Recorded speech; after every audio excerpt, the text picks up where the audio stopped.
Unbelievable.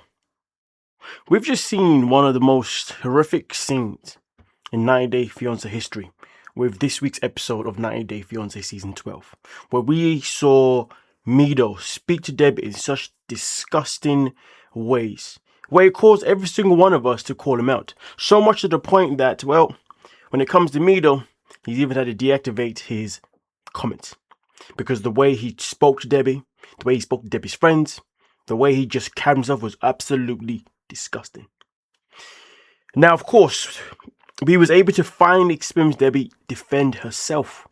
But despite the fact that she finally defended herself, this information then surfaced online. Louisiana court records confirm that 90 Day Fiancé Season 12 stars Debby and Mido got married December 12, 2025, after applying for their marriage license a week earlier. Despite the couple's explosive arguments on screen, the marriage should come as no surprise to the long-term viewers, which is unfortunately true because they always end up getting married anyway, most of the time. Has there ever been a couple of the original 90 Day series who didn't get married after obtaining a K1 visa? If so, let us know in the comments. The earliest post confirming Debby and Mido's marriage I could find was Julian Higgins on TikTok. Either way, as you can see, the dates are here. Shows you there. 12th December 2025. This is definitely something that a lot of us, I can imagine right now, are not happy with. But this is the issue with 90 Day Fiancé, right? We can get frustrated with people and the way they behave, but at the end of the day, the choices that they make is still entirely up to them. So the question that I have for you folks is, how do you feel about them two being married? And my other question on top of that question is, do you believe they are going to be married for the long haul?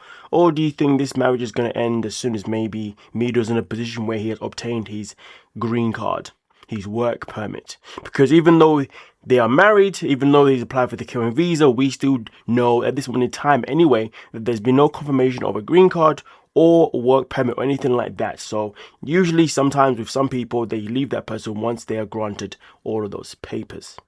And also on top of that, do you expect this Hollywood move to still happen at some point? Please do let me know your thoughts. Truly do wish I was able to start this video with a bit more positive information, but nah. Now we're going to move on to another couple. This one is Mary and Brandan. Now recently, Mary and Brandan have welcomed their second child, Summer. And after welcoming their second child, Summer, they wasted no time by making an account where they wanted people to send them money. Well, because allegedly there was complications or medical difficulties, should we say, with the giving birth, so much to the point that all the money that they have saved has now been used, so therefore they started asking for money because they need them for their medical bills. Now, as you would expect, there has been massive backlash, simply because when it comes to Mary and Brandan, they are always asking for money, and 10 times out of 10 it is always a scam. Well, Brandan's come out with this post here where he says, I keep seeing comments saying my wife is lazy or that she doesn't nurse our baby, and that's simply not true. The truth is, you don't see everything that happens behind the camera. What do you mean? Do you mean behind the camera when you guys are planning and plotting your next scam plan? Is that what you mean? Anyway, just because something isn't filmed doesn't mean it isn't happening. Mary is up every 2 hours throughout the night feeding Summer. She breastfeeds her, pumps milk afterwards, and still gets up early in the morning to make sure Summer gets sunlight and has everything she needs. While most people are sleeping, she's already taking care of our daughter. I see everything she does every single day. I see how tired she is. I see the lack of sleep, the late nights and the early mornings. I see the love and care she gives our children. That's why it hurts me when people who only see a few minutes of our lives online make assumptions about the kind of mother she is. Now, before I even continue that, let's ask the simple question here to Brandan. Why do you believe people think that she is lazy though? Why do you think people think she doesn't nurse your children? Simple. He said that you guys don't see everything that happens behind the camera. You see the things that are on the camera. So why have you chosen recently to only post things on camera that has displayed your wife, Mary, the mother of your children, has lazy or has somebody that is not necessarily nursing her newborn that well? So you have to understand that people's assumptions of them is based on what they both decide to upload online. So whilst he's out there complaining about assumptions, complaining about behind the scenes, complaining about what we only see, guess what, buddy? You're the one that's in control of what we see. You're in control of what then we are going to assume. Damn. Who would have guessed? It's just that simple. And the maddest thing about it is that everything that is on camera that they upload online is at their control. It's not like they're on TLC still, where 90 Day Fiance and the production team are the ones that are behind what is shown on camera. Nah. You are in control of the camera that you use on a daily basis to film and then upload. So how about you control the narrative and you make sure that you upload your woman only when she's looking good, or rather than when she's looking lazy. But we continue. He says, you are entitled to your opinions, but please don't call my wife lazy or say she doesn't take care of our baby when you have no idea what goes on in our home. Mary is an amazing mother and I'm proud of her. If you support me, please show the same respect to my wife. We are a family and we are a team. Have a great day. I mean, listen, to be honest with you, does anyone ever support Brandan and Mary? Probably not, but maybe there are some out there that do for whatever reasons. But the moral of the story, like I said before, the assumptions that are there is because of what you have shown us. Control the narrative by showing us things that you want us to believe.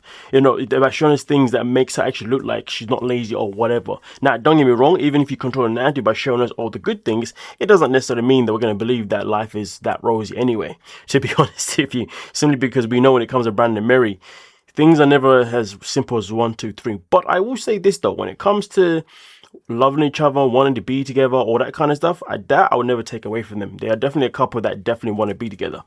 It's just everything around that is just scamish, scam based, scam alert, fraudulent. Yeah. But with that being said, we're now going to move on to another one. Now, in the new season of 90 Day Fiancé season 12, we've also got Shay and Annabelle. Now, recently we have seen an episode where Shay takes Annabelle to a salon or whatnot to obviously spend time with his daughter and also one of his friends.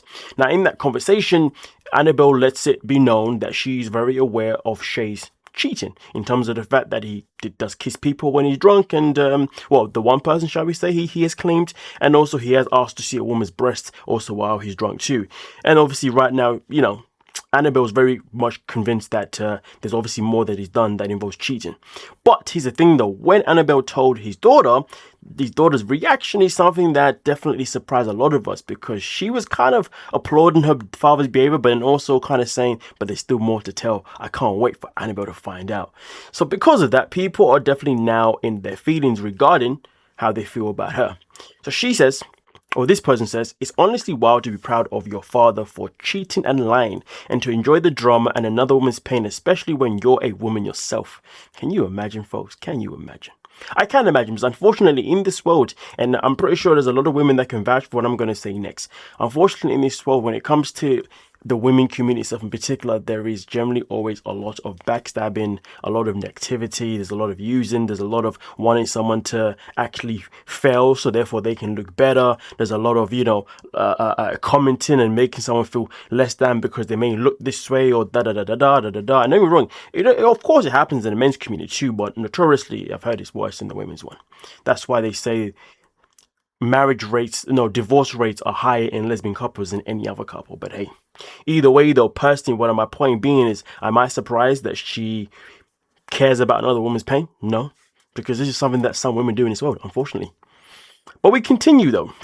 This person continued by saying, imagine being proud of your father cheating on his fiance, making smug faces about it and enjoying the drama and another woman's pain while you're a woman yourself and divorced. You'd think she of all people would understand how she feels being hurt by a man, even though he don't know whose fault it was. I can only guess she was the one hurt badly because she's being vindictive, jealous, and projecting to Annabelle. Now let's touch on that, to be fair. Does she have a history of herself of being hurt, so now she wants to see someone else hurt too? Which is quite interesting thing, because if anyone has seen the new series that is aired on Paramount called The Madison, you will know that in that story, if you haven't seen it, then you're about to be in for a potential spoiler here.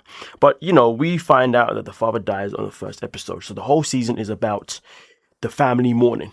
Now, when it comes to the last episode in particular, once the family went from New York to Montana to be there for everything and then to return back to New York, one of the daughters, out of mourning, walks into a workplace, and one of the other girls who was being vindictive, being spiteful, decided to pretty much tell her that her father decided to die. So what happened? That woman then hit her. After hitting her, the same woman who made the insult then decides to report to the police for obviously being hit by the woman that she obviously, offended. But then also in that conversation, you then find out that she also had lost her father too in the past. So therefore, she was questioned. Don't you? So you know how she feels, but yet you still wanted to make her feel terrible about the fact that she lost her father, even though you've been through it yourself. And even that scene itself was a prime example of that. Sometimes when some people have been through something, they become vindictive and they also want to see someone else. Doesn't even matter whether they know that person or they don't know that person, but they're more than come to see somebody else go through that pain too. So unfortunately, this is how some people function in this world, and it's absolutely disgusting. And like I said before, this is something that I've seen more common in the women community rather than the men's. But again, that show itself in particular is a fine example, prime example of this. So really and truly, when it comes to the daughter being vindictive, is it because this is something that she went through herself in her marriage? Maybe she went through a marriage where somebody was cheating on her, doing all these things. So now she takes pleasure in everyone else going through it too. So therefore she doesn't feel like she's the only one going through it, rather than trying to be supportive and being a good Samaritan. But I'm pretty sure everyone's got a story themselves. But we continue here where this person continued by saying, instead of learning anything from it, she's shallow enough to take pleasure in someone else's suffering and tear down another woman, other women. And it's sad. It is absolutely sad. Now, to be fair, despite all this, the thing that I find more sad than anything else is that yesterday I did show you guys that unfortunately, yes, I say unfortunately, Shay and Annabelle still got married anyway, which is then in relation to what we just spoke about recently when it came to the conversation with Mido and Debby. And this is what that person made the point of. When people get their K1 visa, the marriage happens regardless. And it's absolutely occurs. I mean, look at Nicole Mahmood. That one has been mind-blowing me ever since. Now, we're going to move on to the next one. Now, of course, we have got another couple from obviously the new season 90 Day Fiance season 12. This one being Catie and Josh. Yeah, Catie and Josh. So, first and foremost, this is the question that has been asked here.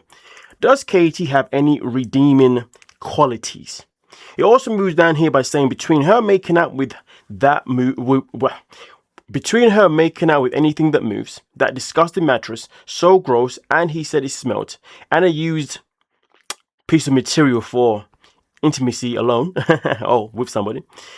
Continued by saying also, I think not. She is so weird and unfiltered, she actually makes me uncomfortable. So, bear this in mind. I want you to hold your thought. Does she have any redeeming qualities with that information there? But I'm going to add this on there on top too, as it also has while you think about answering that question. I mean, I know the answer is no as a no-brainer, but let's add more fuel to the fire.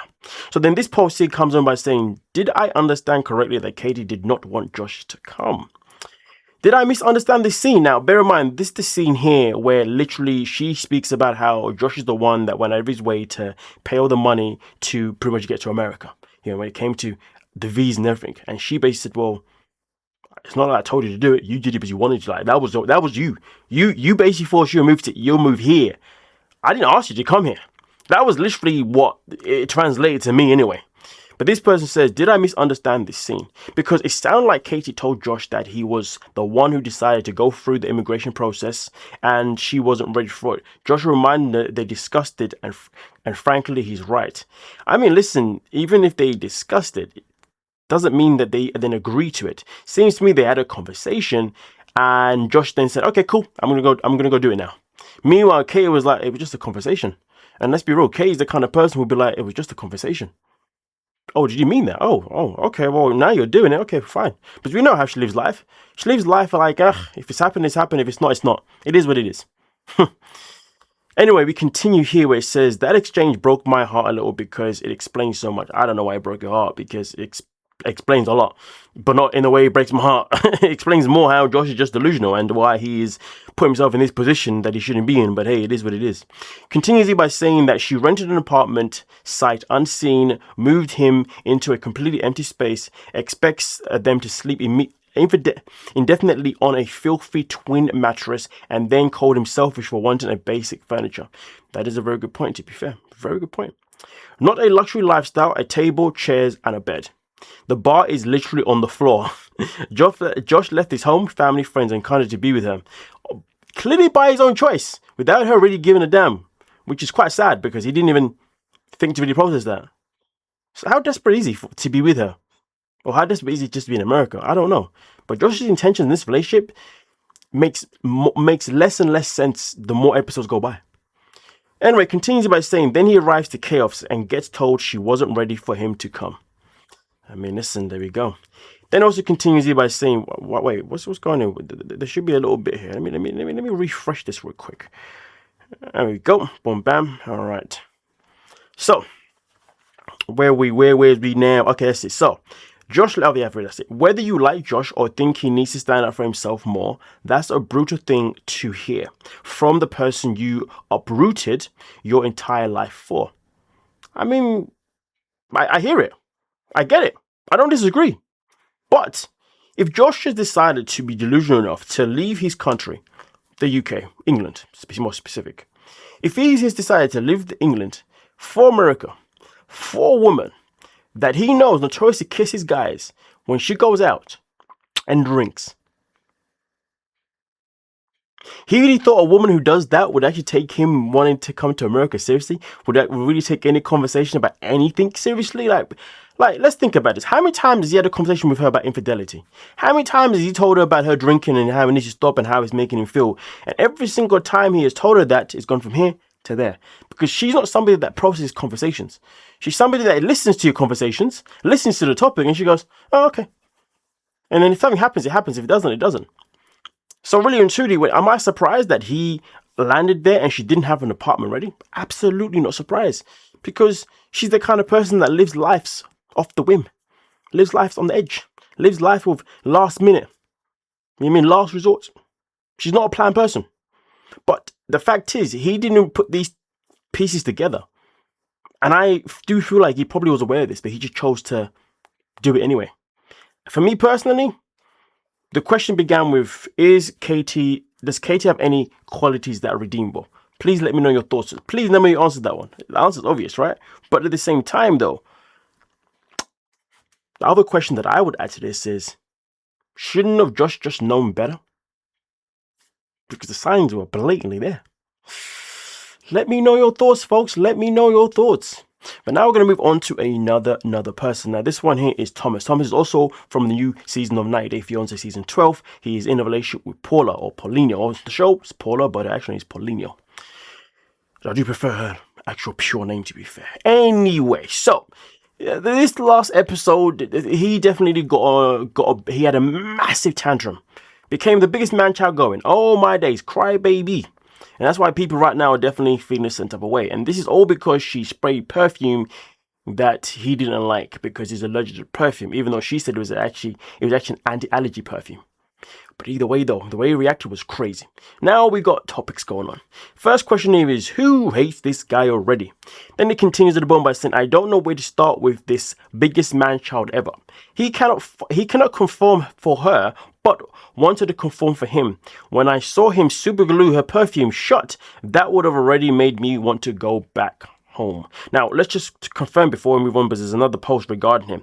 Just to clarify the whole thing about he cannot conform from her, but he wants to conform him. He was meant to have his home also ready for her. The same way Catie was meant to be prepared for Josh to arrive, or he was meant to be prepared for Paula to arrive. The only difference is that Catie, you expected not to be ready. With him, you'd expect him to be. Because, well, he hasn't shown Catie's quality, should we say. Yeah. So him is purely out of laziness, if anything. So obviously when she arrived, she didn't really have enough wardrobe space, which was obviously not good. And then also on top of that, he didn't even have a dining table ready for them to eat. He still had this table on the floor that she'd obviously asked him to do something about before he arrived. So he is somebody that, even though she asked certain things to be ready for her arrival, he didn't do it. This is where the conform comes in. But then when it comes to her now, he wants her to conform to him, even though he's not doing it back. Now, I'm not saying tick for tack is right, but it seems to me as if she did conform because she did say it was an anti-allergy. Okay, anti-allergy, I think that was the term she used anyway, perfume. So it shouldn't have affected him. It shouldn't have been allergic to him. But of course, he made it into a whole hoo-ha. But this is where things get interesting. People definitely feel a certain type of way about this man. As you can see, baby Thomas. Loudest meltdown over unsafe perfume from a man-child. So this is what this person said. I am hella annoyed watching this shit. Like, great. Another absolute toddler of a man on this show. Who the F reacts to a bottle of perfume like that? He's literally throwing a whole ass tantrum claiming it's not safe for him and threatening to leave the effing house. Mind you, we didn't see this man sneeze a single time. Now that is very, very, very, very good point. The entire time he was standing in the house, up in her face and speaking to her while she was still wearing the perfume. And him not sneezing pretty much proves that, guess what? It was definitely an anti-allergy perfume, so therefore she did confirm to his needs. He was just being hella selfish. Interesting. Well, not even interesting, just not surprising, clearly. But we continue where it says here that if you're so deathly allergic that this whole safety hazard, how are you sitting there having a full-blown meltdown, yelling at her and marinade in the contaminated air? It's a very good point.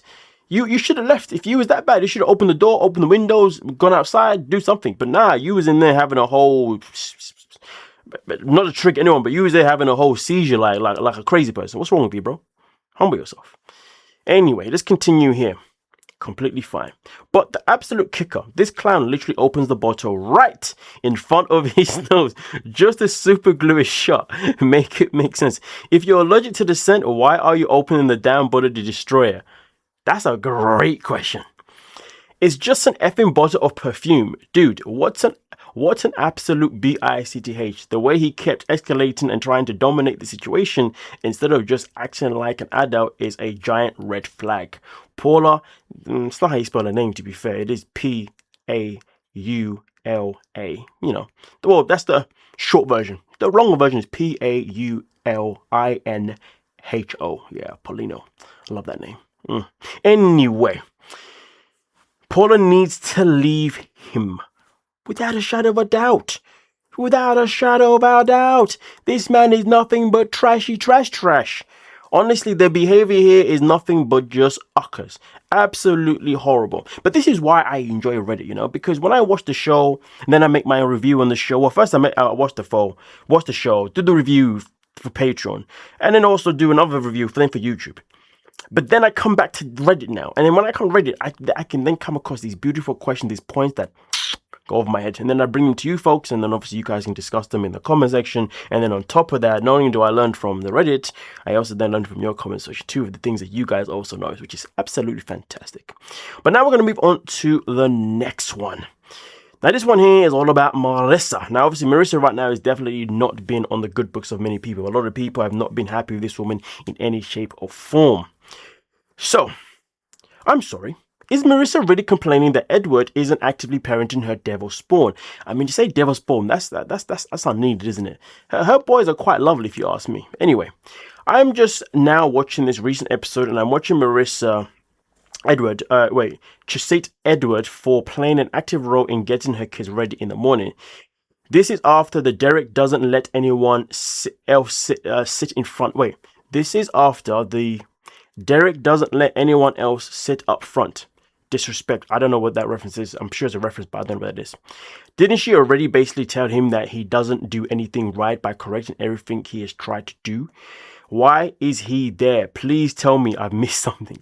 To be fair though, when I obviously reacted to this when this episode came out, now of course at the same time I've been very critical towards both Marissa and both towards Edward, but also at the same time I've also understood Marissa's obviously intentions, as well as also seeing Edward for who he is. And Edward is definitely a lazy person, if you ask me personally. He enjoys living life freely, you know what I mean, if you ask me personally. He's taking advantage of, now having a better life, should we say, better home, better financial situation with Marissa looking after him.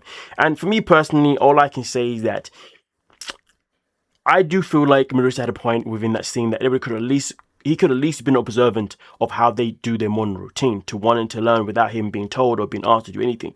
But he chose to be on his phone the whole time, and then also on top of that, after everyone was ready and when then was in the car, they still had to wait for him to put on his shoes. And I can't imagine what it's like to get ready in the morning, get your kids ready in the morning, then have to make sure your kids are at school or whatever event they're going to, both of them ready, and then also have time to then be at work or to get back to do this chore that you have to do for the rest of the day. I can't imagine what it's like to do that as a single parent, okay, right?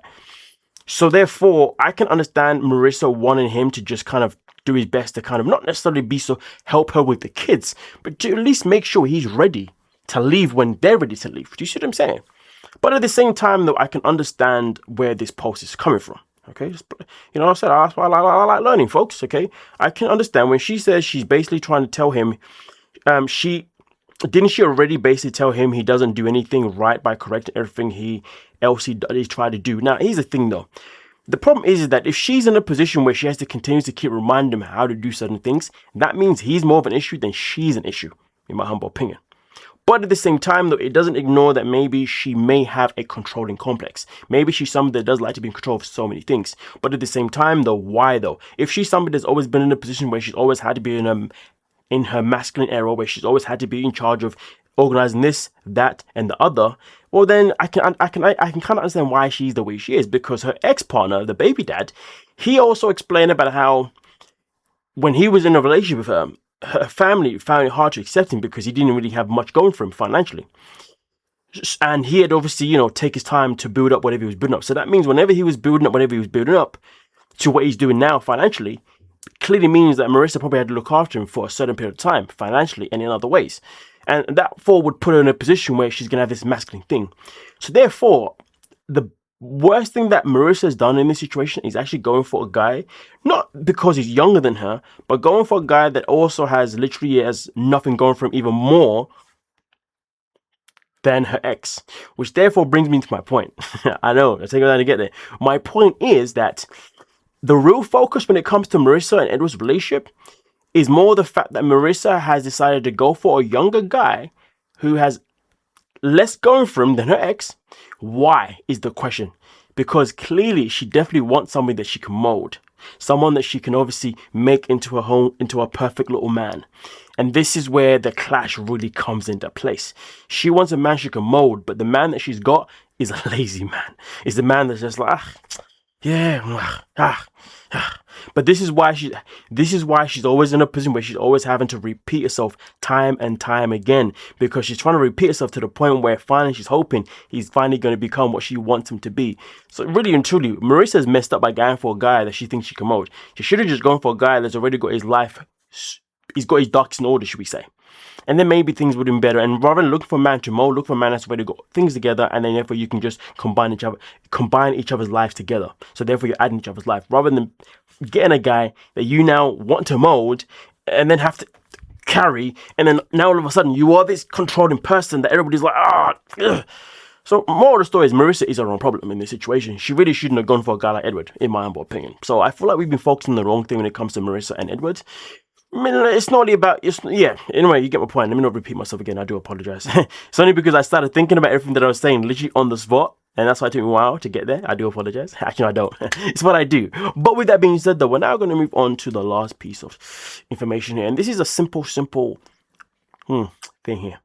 Me, though, I have never vicariously loved someone on this show so hard and so fast than this douchemango. The question I have for you folks is, do you agree? Give me your thoughts. That's what I wanted to ask you for this one, to be honest with you. Oh, there was another topic. I'll leave that for another video, to be fair. With that being said, though, thank you so much for your time, and please don't forget to like, subscribe, hype the video, and have a great freaking day.